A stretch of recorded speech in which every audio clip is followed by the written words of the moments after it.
So before we start, good morning. How are you guys? Morning. Tired? Yeah, based on the answer. Good morning. Is that better? Yeah. How was y'all's weekend? Awesome. Great. Good to hear. Cowboys won. The Cowboys won. What was the score? 25-10. They did good.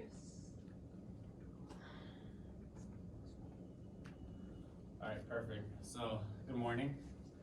Today we'll be talking about the lack of sustainability in the transportation system.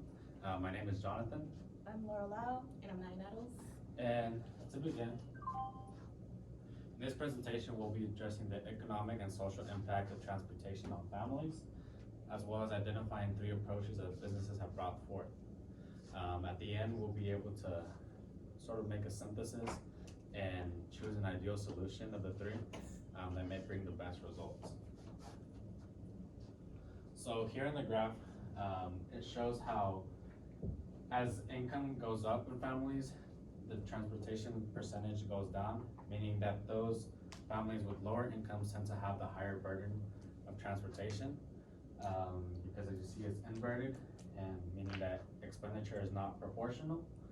And according to the Institute for Transportation and Development, Americans spend about 13% of their income on transportation, and as I said, transportation is a higher burden for lower income families. And what this can do to businesses is that businesses can lose out on certain talents, because let's say people from lower income families aren't able to make it to their jobs or to other opportunities because they don't have transportation. So businesses are losing out on certain talents. Maybe there's a talented and qualified individual at home without transportation, and this business is losing out because they're not able to make it.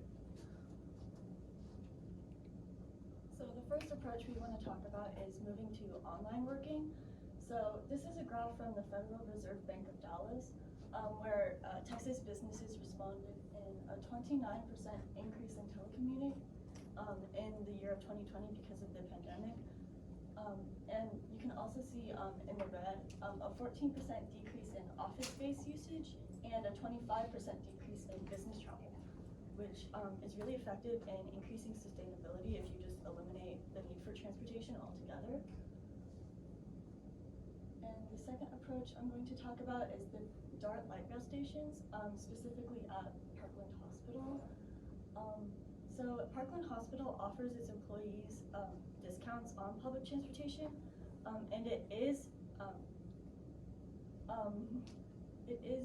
equitable.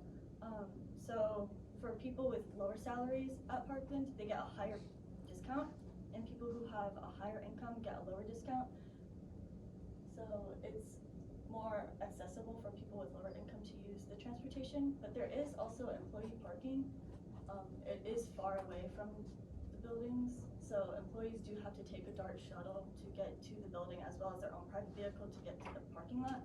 So that's not really sustainable, so I think they could improve that. For the third approach, it is focused on Dallas Loveville.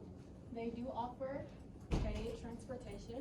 If you are a commuter like I was, then what you do is you drive to a secondary location, you park your vehicle, and then you'll take that bus to go to the airport. And once you get to the airport, after your shift is over, you'll wait for that bus again, and you'll take it back to the secondary parking lot, which isn't as sustainable as their other option, which is if you are a bus rider, then you will just they'll pay for you to take the bus to and from work and as anywhere else that you might need to be. For the solutions, the best solution would be to see if you can find a remote job, stay at home, save gas, and whenever you save in gas, you are also helping the planet by not putting out the same chemicals that go into damaging the ecosystem. And then employers should offer better parking, or they should offer the DART passes to their employees. And these are our references. Any questions? Yeah. So for y'all's solution about the best option being trying to find a remote job and staying home, yes, it increases gas saving and greenhouse gas emission, but do you think that it just takes away a whole portion of human interaction at an actual workplace? That's a good question, because the idea of staying at home is not really, I wouldn't say it's the best, because as you said, there's less interaction, which we saw during COVID, like for schools. Like, let's say a lot of us took classes at home, took classes from home, and honestly, we weren't there in a sense. A lot of us were, we lifted up the camera, dozed off, or simply not paying attention, worrying on something else. So I think if we can tweak it a little bit, maybe we can find another solution, but that's just kind of like a starter to like a possible solution. So may not be the best, but it's just, if we work on it, we can continue to Great find job.